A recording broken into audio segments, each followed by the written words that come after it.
Hello, Culture Matters Podcast. You are in for a wild ride today. It's going to be a rodeo. Buckle up, put the seatbelt on, take it off, put it back on, watch the speedometer, look in the rearview mirror. I'm excited. Before I introduce you to our guest, the legend, here's a quote just for this episode. The best mirror is an old friend, George Herbert. That's a good one. Our guest. If you haven't listened to this show, shame on you, by the way, if you're listening to this. Our guest is a staple on the Culture Matters podcast. And this is why I've known them for years and I'm better for having known them. They have been on the show, season 2, episode 19, episode 112, episode 160, episode 192, 231, 265, 269, 286, 298, 305, 314, 320, 338, 365, 379, and 496. I don't need to say anything about them. They're clearly great. If you haven't listened to any of those episodes, you either don't like me or you've never heard of the show. So Or you go don't like listen. me. It's not possible for our listeners not to like the one and only Tony Capullo, author, mentor, leader, advisor to businesses for decades. Man, thanks for coming back. It's good to see you. Thanks for coming back on the show. Great to see you, Jay. I mean, thanks for having me again, as always. People are going to listen to this in 2137 and they're going to be like, man, that was a lot of podcasts that they were on together. Yeah, I think the first one we did, we laughed through half of We didn't actually talk, it was just laughter. it. Yeah, you're right. You're right. Yeah, it'd be good. It would be fun. Maybe not right for this show. It'd be a different show, but just to do laughing gas before an episode. We So, still have to do the show from Key West. man, that's a mic drop moment. Because if I recall, the first show we did, actually, we were talking about your book. We were Yeah. talking about your book and the interview in Key West. It's been some time. What would you say writing that book? What would you say writing that book did for you as a person? Because we have a lot of listeners that want to write a book. I wrote one myself, and I feel like it did things for me. What do you think writing that book did for you more than just the accolades, the awards? Writing a book in 2000, it came out in nine, but I wrote it in eight. Wow. So that's what, 17 years. It is a lot different than doing it today because there's more of I think there's a little bit of an easier process that people go through than I did. Um, what it did for me. It made me realize how uncomfortable I am being in the public eye, to be honest with you. Because I remember I wrote it like to use as a business card. That's what, right? And occasionally someone would have it and say, hey, can you sign this? And I just hated signing it because I thought signing is for famous people. And I am definitely not. And I never knew what to write, right? Yeah. Eat at Joe's, something like stupid, right? But where I live, one of the girls in the HOA office in November said to me, hey, guess what? I ordered your book. And I'm like, how did you know I had a book? So she's like, will you sign it? And again, I go into this like completely uncomfortable mode of, I just, some people really like that. I didn't. So it really taught me was I, and the only reason probably I really haven't done a second time is I, I, I, I think at first it was an ego trip. It really was. Oh, look, I wrote a book. Now it's like, no, I don't even want to write a book. How did you write it? Did you write in the morning? Did you write at night? Oh, I actually, This is long before ChatGPT. I just want to know the oh, way long. audience. Yeah, yeah, yeah. I took my laptop and drove down to Key West, and I said, I'm going to write it in the hotel. Now, you may say, why did you go to a hotel? I just needed to be isolated. And I actually sat at the tiki bar writing parts of it. And I didn't find this out till years later. I wrote it at the same hotel that have and have not was written. The have and have not. I did not, and I never knew that Wow. until later. But I sat at the, and how I wrote it was I had an outline that I had written in an airport on the back of a placemat. And I said, well, I guess I got to follow it. But I didn't write it in sequence. I just started writing things I wanted to talk about. And I thought, I'll write out a sequence and I'll put it together later. So I started writing it and I wrote a lot. And then I went back home, I wrote some more.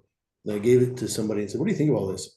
And she says, it's good, but doesn't flow. Like it's not supposed to flow. I didn't piece it together yet.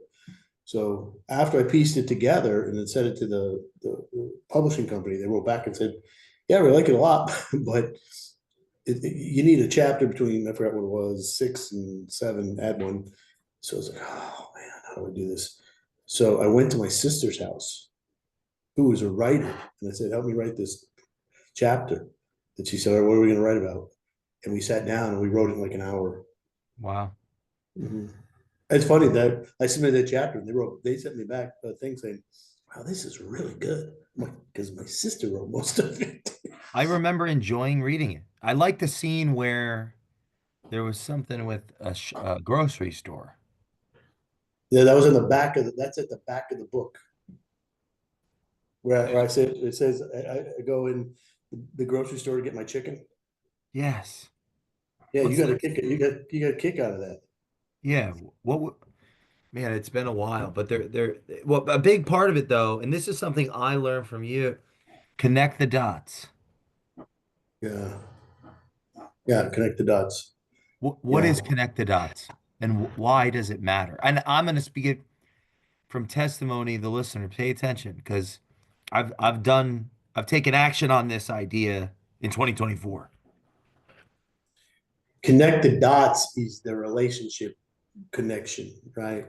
So, and you and I have experiences with each other. I knew Bradley, you knew Bradley, I met you through Bradley, I met someone through you, you met someone through me. It's the dots connect in my mind, the connect the dots in a business development or a relationship type of setting is who do I know that can help Jay, right? And who do I know? It doesn't mean there's something in it for me. It just means who can I connect him with? Because a lot of times there's a fit between what someone does and what somebody I know does. And I'll give you a great example. There's a guy in Orlando. He's really phenomenal. He's a former special ops guy. His name Mike Millette. Mike knows so many people, and he's the head of security for Chris Hemsworth, the actor, right, and John Sure. Legend, right? Yeah, right. So I'm talking to him one day, and I said, "Oh yeah, I said I'm working on this hospital project," and he said, "Oh really?" I said, "Yeah." He said, "What is it?" And I explained to him. He said, "Well, I just happen to be friends with an executive for Advent Health in Florida." He's like, "So I'll be happy to introduce you." It's just that, and you and I have done this long enough to know how that. But to connect the dots is just that. It's what Jerry Acuff calls the relationship edge in business. One of our recent, um, one of our recent, okay, so here's a testimony for you. I build I've really a friendship with Jerry because of you. I did a Mm-hmm. live with him years ago. I was myself, myself, and man, I should have done more of that. Someone was watching it. We become friends. They've never been on the show because of their employer, like, but they would, but we become friends. Um, I turned a business opportunity came out, but I turned it away because I didn't think it was I would be doing the right thing. Right, right, And right. we've just maintained a friendship. This is 6 years, maybe 5.5, whatever. And someone recently comes on the show who I met as an intro of a former guest of the show who I met on a plane. That's connecting the And I dots. want to connect. Well, this is something I got from you, like a reawakening to it, like something inside of me. I am now, so the person that recently came on the show that I met from someone I met on a plane who came on the show, I want to introduce that person that just came on the show from the person on the plane to the person that was listening to the show I did with Jerry, who I met from you. These two people need to know each other. Something wonderful happened.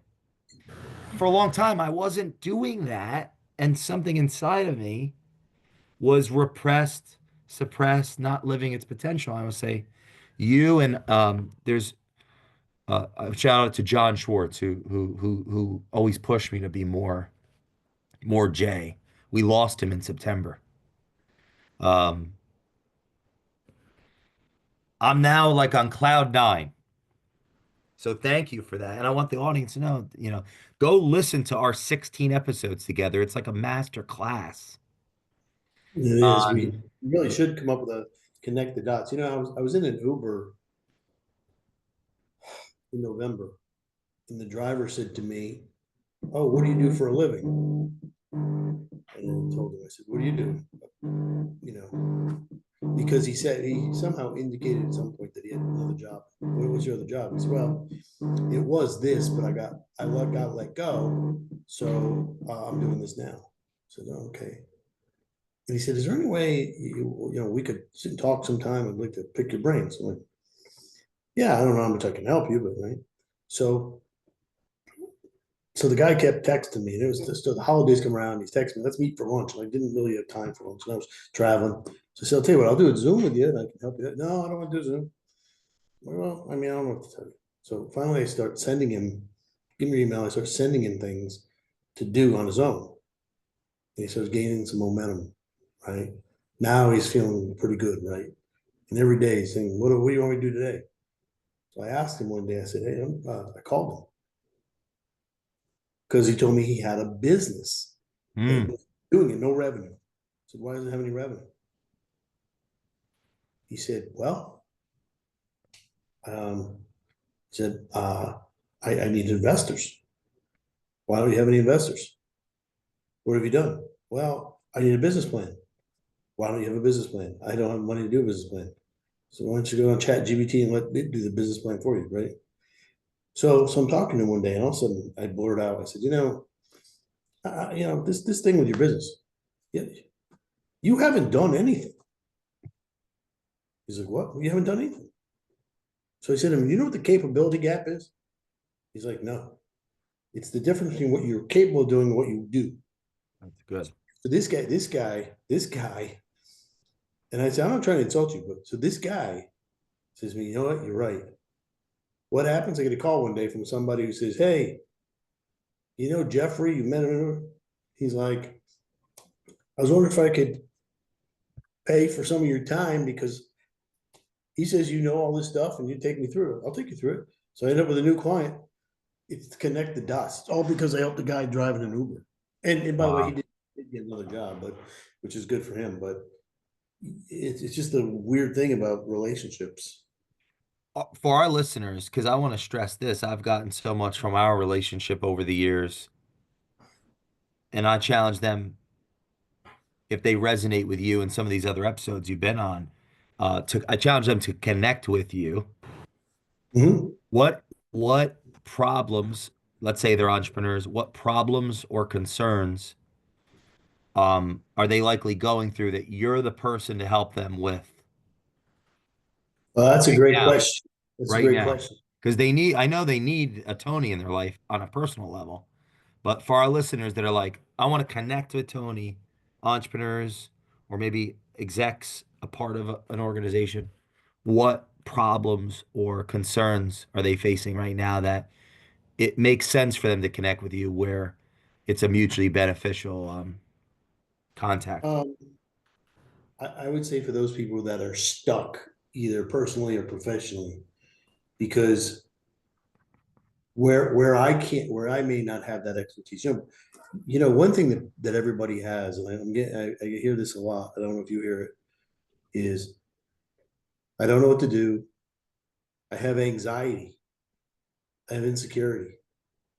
Now, I want to say that because if I don't know the answer, I have an incredible network of people do. Supatra Tovar, an Yeah. amazing. Oh, she's fantastic. I'm going to be doing something else with her. I'm so excited about it. I just love her. She calls me two tone, right? And Christian Conte, I'm doing something with him, right? And he's somebody who suffers from anxiety. And one day I was getting this real anxious feeling, and I texted him, and he called me. This is recently, and I was like, I don't want to have this anxiety feeling. I have no reason. And within 5 minutes, you know, and so it's not just yeah, I can help you. It's but I do have a good network of people that can help somebody. So it's not really about someone hiring me. It's about who do I know that I can send them to that can help them with Mm. some kind of and a lot of times people are stuck. They just like that guy Jeffrey in the Uber. He didn't know what to do. He's like, I don't know what the next step is. I'm like, okay, but so what I said to him was ask yourself this question. What is the one high impact action I can take today that's going to move me forward? And he said to me, okay. I said, no, answer me. No, I'm not asking you to write it down. I'm not asking you to tell me. I said, well, I don't know. Well, we'll sit here until you tell me. What one thing can you do today that's going to move you forward? Is it watch a video? What video are you going to watch? Is it write something down? What are you going to do every day that's a high impact action? Because eventually they stack. So when you start saying things like that to people, they start realizing that just little movements, right, mean a lot. They get you got to get something got What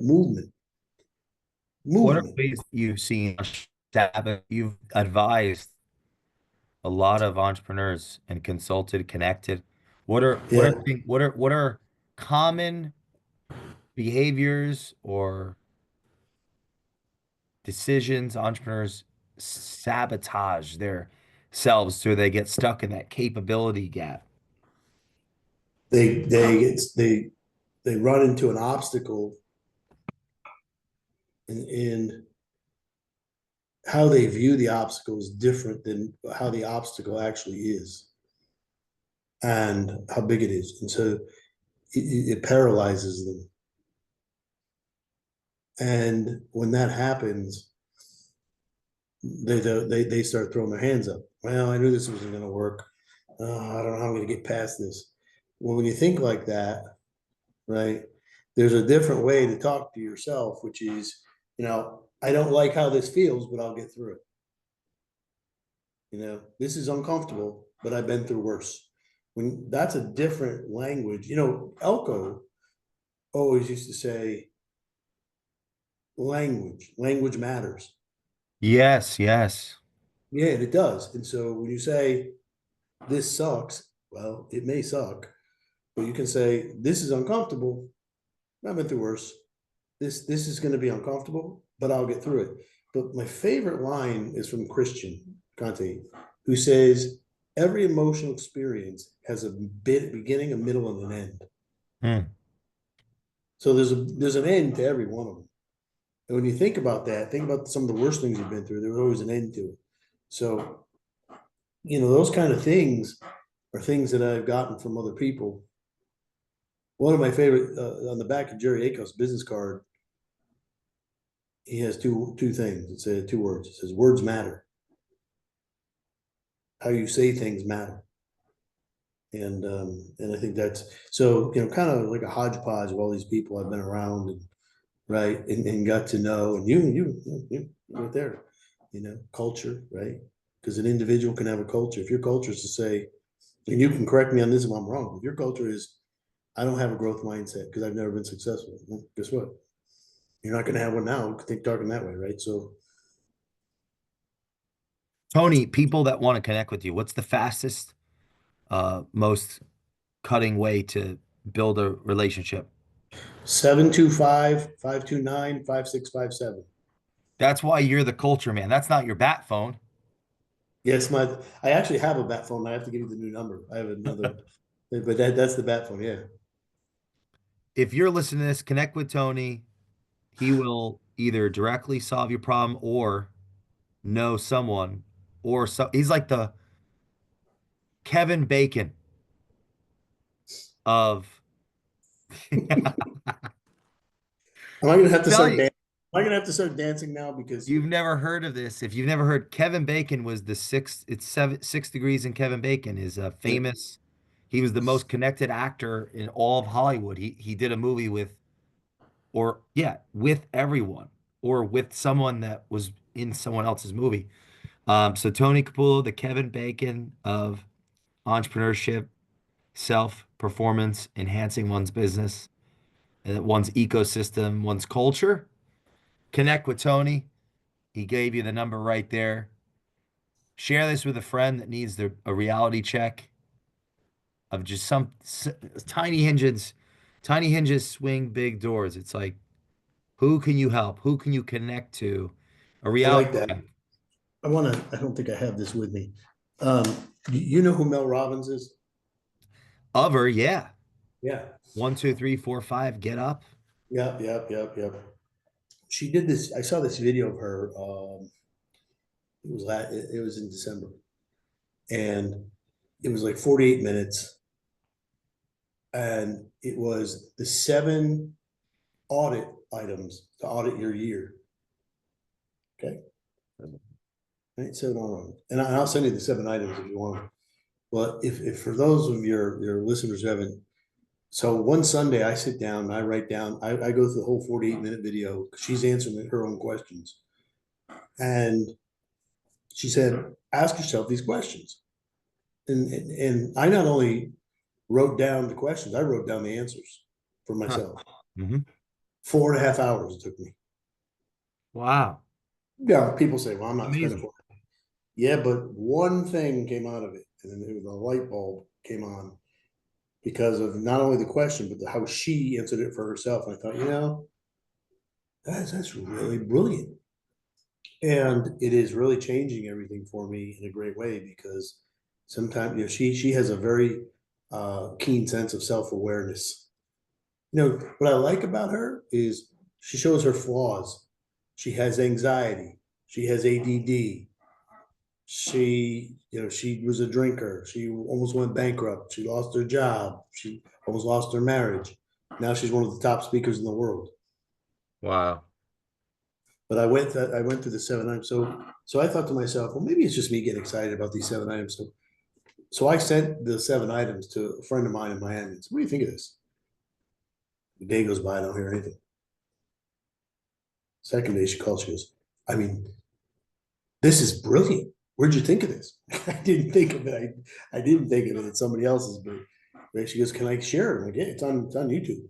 But the 7 items it's amazing. If you're listening to this, I challenge you to go listen to, hold on, episode 19 of the Culture Matters podcast. We're nearing 800 as of this recording. Tony's been with us since season 2. Go listen to episode 19 and Can episode. I can I run down the 7 items real quick? Oh my God, let's go. Here they are. Ready? Describe the highlights from the last year. What were some of the hardest parts of last year? What did you learn about yourself last year? What are you gonna this I love this one. What am I gonna stop doing this coming year? What am I gonna start doing this year? What am I going to continue doing in the coming year? And what can I do today to take the first step? Where the light bulb went on for me is what am I going to stop doing this coming year? And my answer was very similar to hers because she said it, and the light bulb on my head is I need to spend more time on certain aspects of my business and stop getting distracted by people and things that don't really matter to me. I spend time on things. I'm like, this is a waste of time. Why am I doing this? And so I had a list of 18 things that were my focus in 2025. 18, so too many. I got it down to 5. I said, I'm going to be fixated on these 5 things. Design your highest moment, hardest moment. No, What is describe the highlights, the highlights of last year. I'm glad I'm confirming this because Yeah, I mine wrote was those like, notes quickly. yeah, Highlight moments, hardest moments. right. What did you learn? What am I going to stop doing? What will I start doing? Continue doing, and the first step today. Yeah. I like the third one. What did I learn about myself? That was an interesting one. Oh, learn about myself. Yep. Yep. That's kind of like what you asked me about the book. I guess we're gonna have to have Mel on. I think you're the Mel next on the Mel because show. you got the question. I want if you're a listener, go get Tony's number. Call him. Don't sell it to, try to pawn him off on somebody. No, it's funny. Don't run out of I bathroom know he's wall. a great guy, but don't try to sell your cousin on him. He's too busy. He's Don't too post high it. value. Yeah, he's and bring him into your life and go listen to other 16 episodes on the Culture Matters podcast. And we will see you next time on the Culture Matters podcast. Thanks, brother. Thanks, Jay.